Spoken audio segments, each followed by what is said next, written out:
കുടുംബകോടതി വിഷയങ്ങളുമായി ബന്ധപ്പെട്ട് വരുന്ന പുതിയൊരു വീഡിയോയിലേക്ക് എല്ലാവർക്കും സ്വാഗതം. വീഡിയോ കാണുന്ന ആർക്കെങ്കിലും കുടുംബകോടതി വിഷയങ്ങളുമായി ബന്ധപ്പെട്ട് എന്തെങ്കിലും സംശയങ്ങളുണ്ടെങ്കിൽ കോൺടാക്ട് ചെയ്യാം.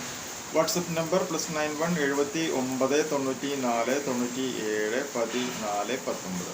ഒരു വട്ടം വിളിക്കാനുള്ള കൺസൾട്ടേഷൻ ഫീസ് 500 രൂപ ഗൂഗിൾ പേ ചെയ്യാം. ഇന്നത്തെ വീഡിയോയിൽ നമ്മൾ ഡിസ്കസ് ചെയ്യാനായിട്ട് പോകുന്നത് BNSS 144 മെയിൻ്റനൻസുമായി ബന്ധപ്പെട്ട് വന്നിട്ടുള്ള വളരെ സുപ്രധാനമായിട്ടുള്ള ഒരു കോടതി വിധിയെ കുറിച്ചിട്ടാണ്. ആ വിധി ഇങ്ങനെയാണ് പറഞ്ഞിരിക്കുന്നത്: no contract can waive a wife right to maintenance എന്നാണ് അതിൽ പറഞ്ഞിട്ടുള്ള വിധിയുടെ ക്രക്സ് എന്ന് പറയുകയാണെങ്കിൽ ഏതെങ്കിലും ഒരു സിറ്റുവേഷനിൽ നമ്മൾ ഡിവോഴ്സ് ആകുന്ന സമയത്ത് നമ്മൾ ചിലപ്പോൾ മ്യൂച്വൽ ഡിവോഴ്സ് ആകാം, അല്ലെങ്കിൽ കണ്ടസ്റ്റഡ് ഡിവോഴ്സ് ആകാം.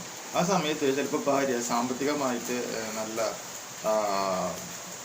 ഒരു സ്റ്റേബിൾ കണ്ടീഷനിലായിരിക്കും. അപ്പോൾ ആ ഒരു സിറ്റുവേഷനിൽ അല്ലെങ്കിൽ ജോലിയുള്ള സമയമായിരിക്കാം, അല്ലെങ്കിൽ ഫിനാൻഷ്യലി സ്ട്രോങ് ആയിട്ടുള്ള ഒരു കണ്ടീഷനായിരിക്കാം.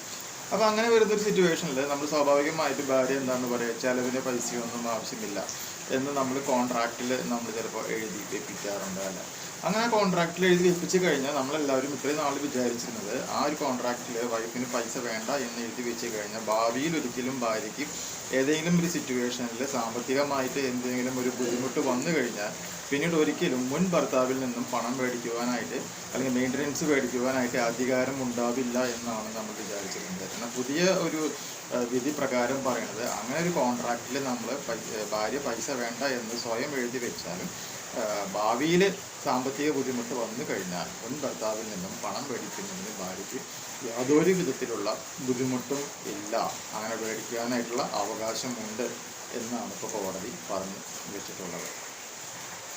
വിധി നല്ലതാണോ മോശമാണോ എന്നുള്ളതല്ല, പക്ഷേ അങ്ങനെ ഒരു വിധി വന്നിട്ടുണ്ട് എന്നുള്ളൊരു കാര്യം മനസ്സിലാക്കാം.